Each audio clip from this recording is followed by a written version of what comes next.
হরে কৃষ্ণ। একবার ভগবান শ্রীকৃষ্ণ পঞ্চ পাণ্ডবের কাছে গিয়ে কিছুদিন ছিলেন।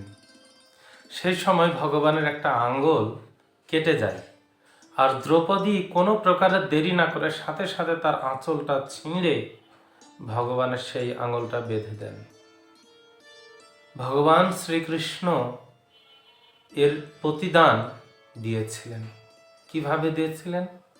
আমরা দেখতে পাই যে হস্তিনাপুরের রাজসভায় যখন অন্যায়পূর্বক দ্রৌপদীর বস্ত্র হরণ করা হয়, ঠিক সেই সময় দ্রৌপদী তার পঞ্চস্বামী পঞ্চ পাণ্ডবের উপর নির্ভর করেছিলেন যে তারা তাকে রক্ষা করবে, কিন্তু তারা কোনোভাবেই তাকে রক্ষা করতে পারেননি।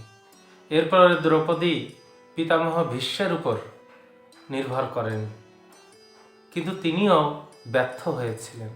এরপর অস্ত্রগুরু দ্রোণাচার্যের উপর নির্ভর করেন, কিন্তু তিনিও তাকে রক্ষা করেননি। এইভাবে প্রত্যেকে কেউ তাকে রক্ষা করতে পারেননি। অবশেষে দ্রৌপদী অনাদির আদি গোবিন্দ ভগবান শ্রীকৃষ্ণের উপর নির্ভর করলেন। তিনি দুই হাত তুলে দিয়ে ভগবানের কাছে বললেন, হে গোবিন্দ, তুমি ছাড়া এই জগতে আমার আর রক্ষাকর্তা কেউ নাই।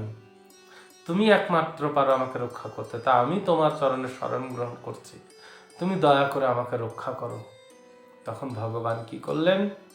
সাথে সাথে এত বস্ত্র দিলেন যে দুঃশাসন তার কয়েক ভাতারা সহ দ্রৌপদীর শরীর থেকে বস্ত্র টেনে শেষ করতে পারলেন না। এই গল্প থেকে শিক্ষা, যদি কেউ ভগবানের জন্য অল্প কিছু করে, ভগবান এর প্রতিদান অনেক কিছু দেন।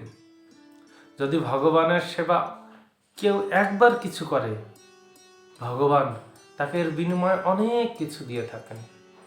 এই জন্য আপনারা সবাই ভগবানের সেবা করুন, ভগবানকে সন্তুষ্ট করুন, ভগবান আপনাদের অনেক প্রতিদানে অনেক কিছু দিবেন। হরে কৃষ্ণ।